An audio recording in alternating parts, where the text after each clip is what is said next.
आज 20 October world osteoporosis day है। इस उपलक्ष्य में इंदौर के गोकुल सराय स्थित पूर्वी हॉस्पिटल के orthopaedic surgeon doctor Arjun Jain ने ऑस्टियोपोरोसिस से संबंधित जानकारी दी। डॉक्टर अर्जुन जैन ने बताया कि हड्डियों की समय समय पर जांच करवाते रहना चाहिए। नियमित खानपान और सही समय पर दवा ही इस बीमारी की रोकथाम है। इंदौर से संदीप सोनी की रिपोर्ट। नमस्कार दोस्तों, आज वर्ल्ड ऑस्टियोपोरोसिस डे है।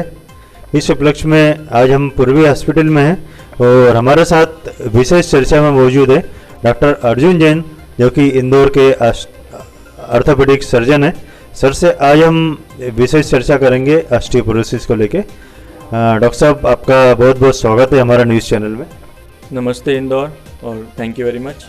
सर, आज ऑस्टियोपोरोसिस डे है, तो आज हमारे दर्शकों को आप बताइए विशेष कुछ, ऑस्टियोपोरोसिस क्या है और इससे कैसे बचा जाए। ऑस्टियोपोरोसिस यानी हड्डियों की कमजोरी की बीमारियाँ।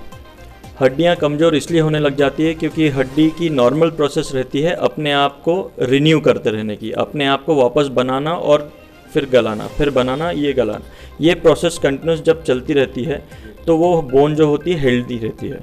पर कभी कभी ऐसा होता है कि जो वापस बनाने वाली सिस्टम होता है वो बहुत कमज़ोर हो जाता है, लेकिन जो हड्डियों को निकालने वाला सिस्टम रहता है, हड्डियों से कैल्शियम निकालने वाला सिस्टम रहता है, वो चलते रहता है।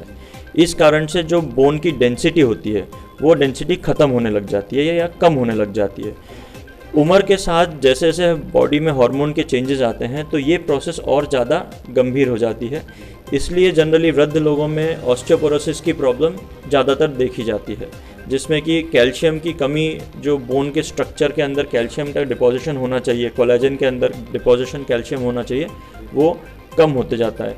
इस कारण से ऑस्टियोपोरोसिस होते रहता है और उसके कारण जो फ्रैक्चर्स होने के चांसेस रहते हैं वो बढ़ जाते हैं।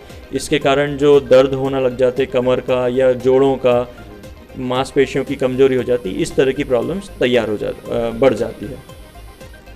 देखिए यस सर, आप बताएं अपने इससे कि कुछ दर्शक हमारे समझ जाएंगे कि किस टाइप से होता है।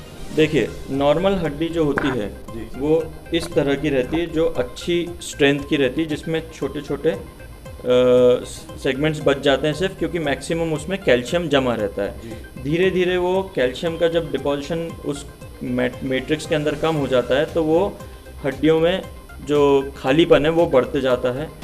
इस तरह से ये एक काफ़ी कमज़ोर हड्डी है जो कि फ्रैक्चर के लिए बहुत ज़्यादा प्रोन होती है, बहुत चांसेस रहते हैं फ्रैक्चर। जब हड्डियाँ बिल्कुल सीवियर ऑस्टियोपोरोसिस, जिसमें यानी देखिए कितनी खाली हड्डियाँ हैं, ये एकदम ख़राब हड्डियाँ हो चुकी है, जिसमें कि डेफिनेटली फ्रैक्चर होगा ही होगा।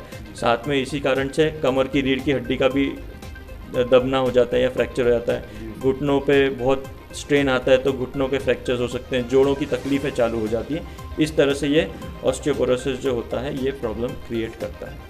सर, एक चीज़ बताइए, ये जो प्रॉब्लम है क्या वृद्ध जनों में होती है या आजकल यंगस्टर में भी पाई जाती है?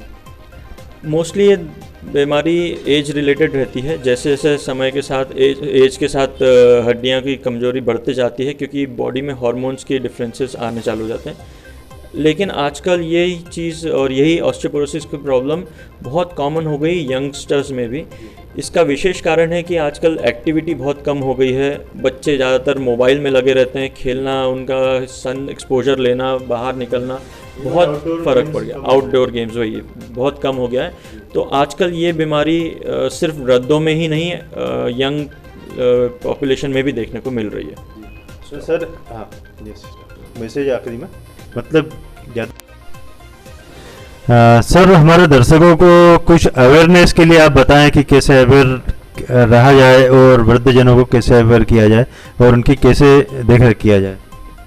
मेरा ये मानना है कि आज की डेट में सबसे इम्पॉर्टेंट पार्ट ये है कि हम इसको अर्ली डायग्नोस करके और उसका ट्रीटमेंट जल्दी से जल्द चालू करके इस प्रॉब्लम को हमेशा के लिए सॉल्व कर सकें।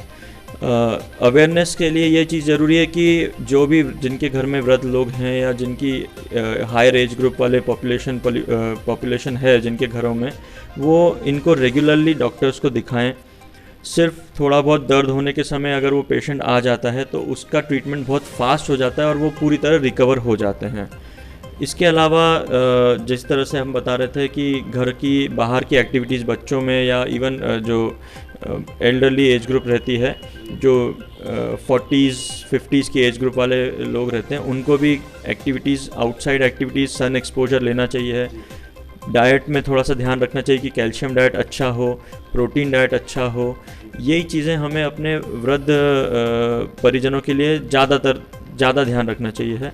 इसके अलावा उनकी एक्सरसाइज प्रॉपर चलती रहे या उनका कुछ ना कुछ डेली एक्टिविटी इस तरह की होती रहे, प्लस उनको उन सारी चीज़ों से बचाव रखना चाहिए जिसमें कि उनको वापस लगने या गिरने की चांसेस बढ़ जाए। बहुत बहुत धन्यवाद डॉक्टर साहब। डॉक्टर साहब ने हमें बहुत आज सटीक और सही जानकारी से अवगत कराया। ऐसे ही समय समय पर सर से हम जानकारी लेते रहेंगे। आज वर्ल्ड ऑस्टियोपोरोसिस डे है, कृपया आप भी अपनी हड्डियों का ध्यान रखें और विशेष करके अपने बुजुर्गों का। मैं संदीप सोनी, नवयुग।